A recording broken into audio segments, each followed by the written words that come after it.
سلامونه دوستان، امید لرم چې روغ او جوړ به یاستئ. ګرانو دوستانو، یو ځل بیا له میراج خان ټیکنیکل یوټیوب چینل څخه په ډېر زیات خوندوره ویډیو کې راغلی یم. ګرانو دوستانو، په نن ویډیو کې به تاسو ته د موبایل یو ډېر زیات خوندور افشن در وښیم.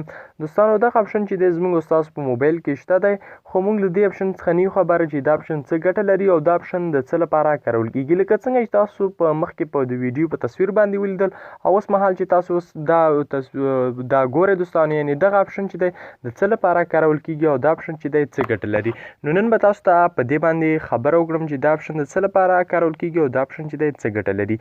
نو هر څه نه مخکې دوستانو، تاسو را سره دغه ویډیو تر پایه پورې وګورئ. او دوستانو، که چېرته تاسو زموږ په چینل کې نوي یاستئ او تاسو تر اوسه هم میراج خان ټیکنیکل یوټیوب چینل نوي سبسکرایب کړی، نو په ډېر زیات په درنښت باندې هیله کوم دوستانو، میراج خان ټیکنیکل یوټیوب چینل در سره سبسکرایب کړئ. په سبسکرایب اپشن باندې کلیک وکړئ او په خوا کې کوم بیل یا د ګنټې نښان چې راوځي په دې باندې هم کلیک وکړئ او په آل باندې کلیک وکړئ دوستانو، تر څو زموږ هر ویډیو تاسو ته په وخت سره در ورسیږي.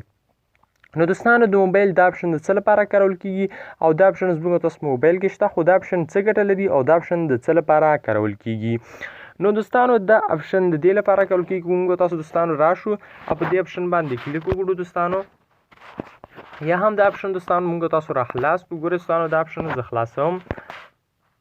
دا افشن د څه لپاره کارول کېږي دوستانو؟ دا افشن چې دی د زیات نوټیفیکیشن مخنیوي لپاره کارول کېږي. مثلا دوستانو، موږ تاسو ته زیات نوټیفیکیشن را روان وي، زیات نوټیفیکیشن را درومي. کله چې موږ تاسو ډیټا خلاصه کړو، نو د موبایل پر مخ سکرین باندې چې زیات نوټیفیکیشن را روان شي، کله ډیټا خلاص کړو د فیسبوک، د ټیلیګرام، د واتساپ، همدارنګه د میسنجر او نور مختلف نوټیفیکیشن چې زیات نوټیفیکیشن را روان وي او هغه چې د زیات نوټیفیکیشن چې د زموږ موبایل هیک کوي او زموږ موبایل چې د خطر سره مخامخ کوي، نو دا چې د زیات نوټیفیکیشن مخه نیسي. کله چې دا آن وي او دا چې د زیات نوټیفیکیشن مخه نیسي. کله چې موږ تاسو په دې باندې کلیک وکړو دوستانو، کله چې په دې باندې کلیک دلته موږ تاسو دلته سټارټ ټایم ورکولی شو چې په څو بجې دی دا په خپله آن کېږي. مثلا څومره وخت ورکوي، یعنې په څو بجې چې ته غواړې چې دا آن شي. مثلا زه په 7 بجې یا هم په 2 بجې یا 3 بجې یا 1 بجه چې زه غواړم دا چې دی سټارټ شي، په څو بجې چې ته غواړې، او د دې د ختمېدو نیټه هم ټایم هم ورکولی شي. مثلا په 7 بجې چې دی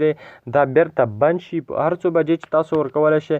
نو دا اپشن دې لپاره کارول کېږي چې د زیات نوټیفیکیشن مخنیوی نیسي. کله چې دا آن وي، نو زموږ موبایل چې دی زیات هیک کېدو، زیات د ګرموالي چې دی د دې څخه چې زموږ موبایل چې دی ساتي، یعنې زیات نوټیفیکیشن مخنیوی نیسي او همدارنګه زموږ موبایل له ګرمېدو، همدارنګه له هیکېدو څخه چې دی بچ ساتي.